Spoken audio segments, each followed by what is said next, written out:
Bismillahirrahmanirrahim. Assalamualaikum warahmatullahi wabarakatuh. Hai anak-anak, apa kabar hari ini? Semoga kalian selalu sehat dan masih tetap semangat ya untuk belajar online. Baik anak-anak, hari ini kita akan kembali belajar tematik. Namun hari ini Ibu Guru akan mengajarkan muatan bahasa Indonesia. Nah, sebelum kita mulai pelajaran, yuk kita berdoa terlebih dahulu. Bu Guru akan sampaikan atau Bu Guru akan tampilkan doa sebelum belajar.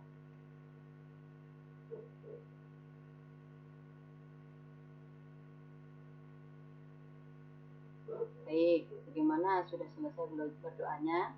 Baik anak-anak, jika minggu lalu kita sudah mempelajari tema 1, subtema 1, yaitu tentang tanaman sahabatku. Jadi dalam minggu ini kita akan mempelajari subtema 2. Subtema 2 yaitu hewan sahabatku. Nah, seperti yang tadi sudah Ibu Guru sampaikan, hari ini kita akan belajar muatan bahasa Indonesia. Nah, masih ingatkah kalian muatan bahasa Indonesia yang sudah minggu lalu kita pelajari? Nah, di dalam subtema 2 ini kita masih sama, kita masih mempelajari tentang teks laporan. Hanya saja pada minggu lalu itu kita mempelajari tentang teks laporan hasil pengamatan secara tertulis. Nah, di sini kita akan sedikit menyinggung teks laporan hasil pengamatan secara lisan. Nah, untuk lebih lanjut, mari kita lihat di sini. Ada bacaan atau ada sebuah paragraf tentang hiu martil. Apa ide pokok dari teks laporan berikut? Nah, masih ingatkah kalian bagaimana cara menentukan ide pokok? Ya, ide pokok itu biasanya atau bukan biasanya ya, ide pokok itu ada di dalam kalimat utama. Nah, dalam sebuah paragraf itu terdapat kalimat utama dan juga kalimat penjelas.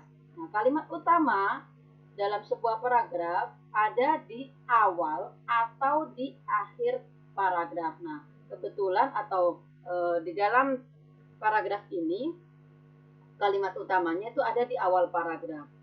Nah, jadi kalau kalimat utamanya ada di awal paragraf ini, sehingga ide pokoknya juga terdapat di dalam kalimat utama tersebut. Lalu bagaimana cara menentukan ide pokok? Masih ingatkah kalian? Nah, ini adalah cara menentukan ide pokok. Ide pokok itu pada umumnya tadi seperti yang sudah Ibu Guru sampaikan ada di dalam kalimat utama. Apa itu ide pokok? Ide pokok adalah gagasan atau masalah utama yang dibahas dalam sebuah paragraf. Nah, seperti yang tadi sudah Ibu Guru sampaikan, karena Ibu Guru akan sedikit menyinggung tentang laporan lisan, sehingga laporan itu kan dibacakan. Sehingga saat mendengarkan laporan secara lisan, yang harus kalian lakukan supaya kalian bisa menemukan ide pokoknya adalah mendengarkan dengan seksama agar kamu dapat menemukan ide pokok dan isi laporannya secara jelas. Nah, setelah kamu mempelajari ide pokok, lalu apa yang harus kita lakukan selanjutnya? Nah, kita bisa membuat peta pikiran berdasarkan ide pokok laporan yang sudah kita buat. Lalu, bagaimana caranya kita membuat peta pikiran? Dan apa fungsinya peta pikiran itu? Nah, dengan menggunakan peta pikiran, kita dapat dengan mudah mempresentasikan atau mengemukakan isi dari laporan tersebut. Nah, langkah-langkah untuk membuat peta pikiran berdasarkan ide pokok laporan adalah sebagai berikut. Yang pertama, tentu harus membaca laporan dengan seksama jika laporannya itu adalah laporan tertulis.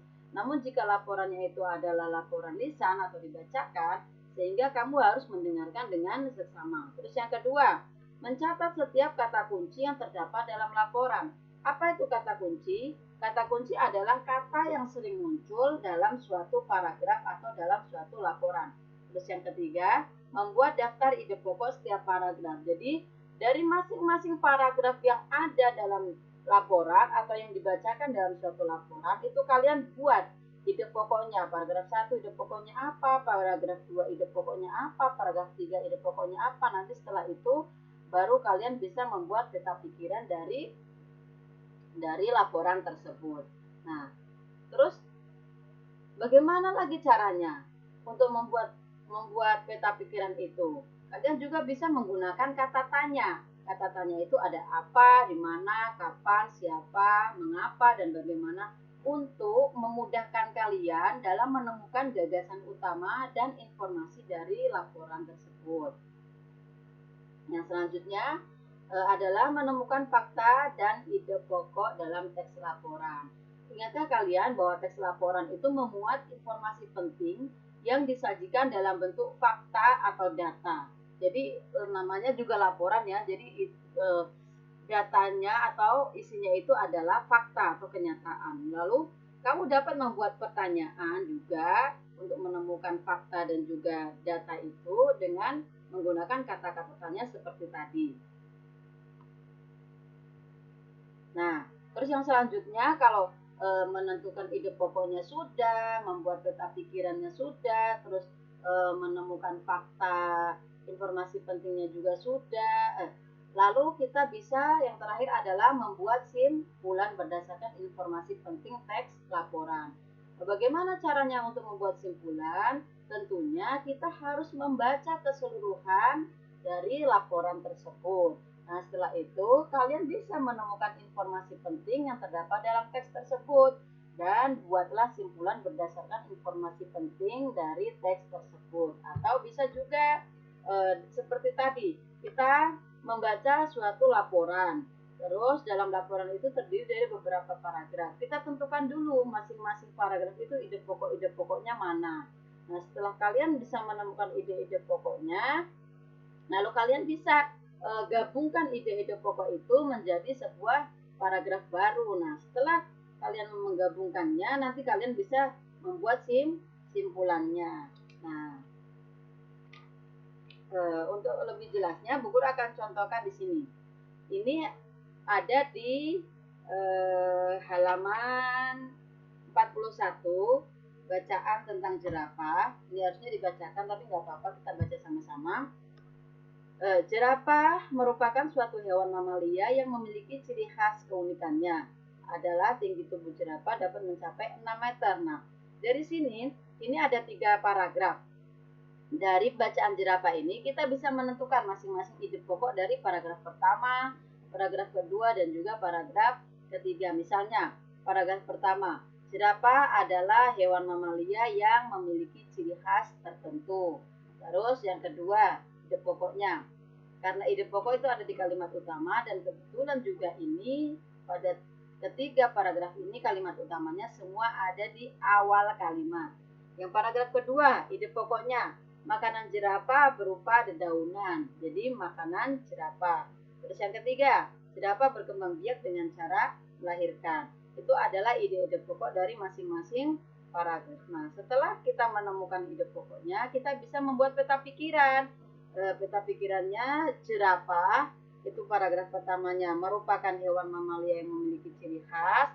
Terus yang kedua makan dedaunan dan yang ketiga berkembang biak dengan cara melahirkan. Itu adalah ide-ide pokok dari masing-masing paragraf. Setelah itu kalian bisa menemukan fakta-faktanya. Fakta itu adalah kenyataannya. Misalnya dari paragraf pertama, faktanya adalah tinggi jerapah dapat mencapai 6 meter dan panjang leher jerapah dapat mencapai 5,5 meter. Itu fakta yang pertama. Terus yang kedua, tubuh jerapah jantan lebih tinggi dan lebih berat dari jerapah betina. Itu fakta kedua. Terus fakta yang ketiga,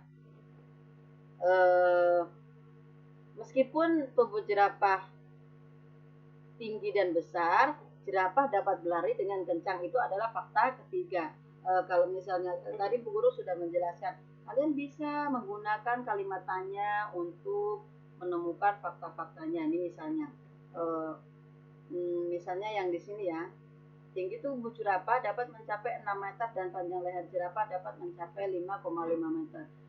Berapa tinggi tubuh jerapah itu? Kan di sini disebutkan bahwa jerapah itu unik. Terus apa yang menyebabkan jerapah itu unik atau apa yang membuat jerapah itu kok dikatakan unik? Nah, sehingga kita bisa menjawab, oh jerapah itu bisa dikatakan unik karena yang pertama, fakta yang pertama, tingginya dapat mencapai 6 meter dan panjang leher jerapah dapat mencapai 5,5 meter.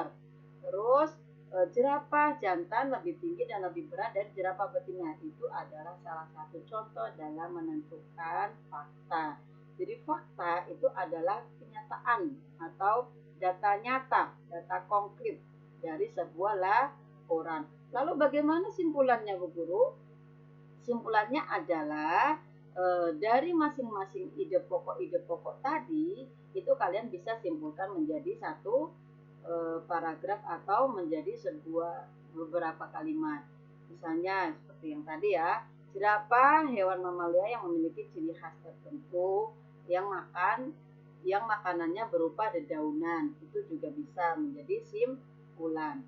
Sampai sini mungkin sudah jelas atau mungkin ada pertanyaan. Jika ada pertanyaan, kalian bisa langsung chat Bu Guru atau mungkin bisa telepon Bu Guru untuk menanyakan mana yang belum kalian pahami.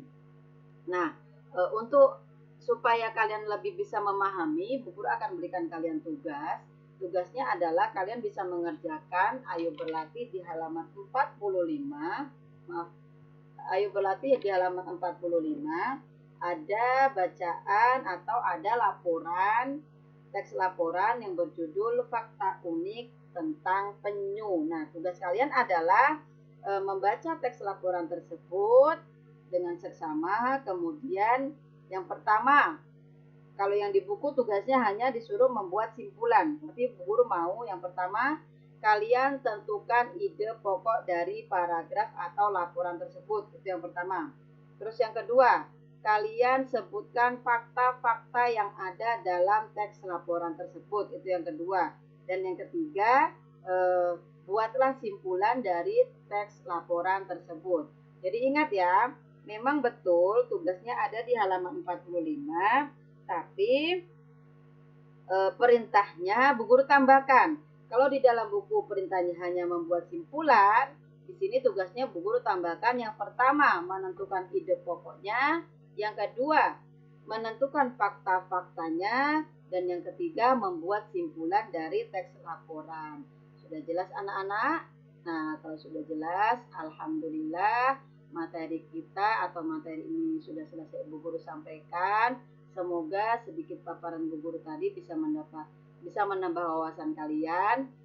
Ingat, tetap semangat belajar, tetap jaga kesehatan. Kalau tidak terlalu penting, nggak usah keluar rumah dulu ya. Mungkin sekian dari Bu Guru.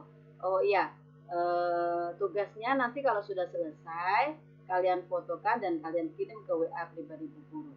Sekian dari Bu Guru. Jika ada salah-salah kata dalam Bu Guru menyampaikan materi tadi, mohon dimaafkan. Wassalamualaikum warahmatullahi wabarakatuh.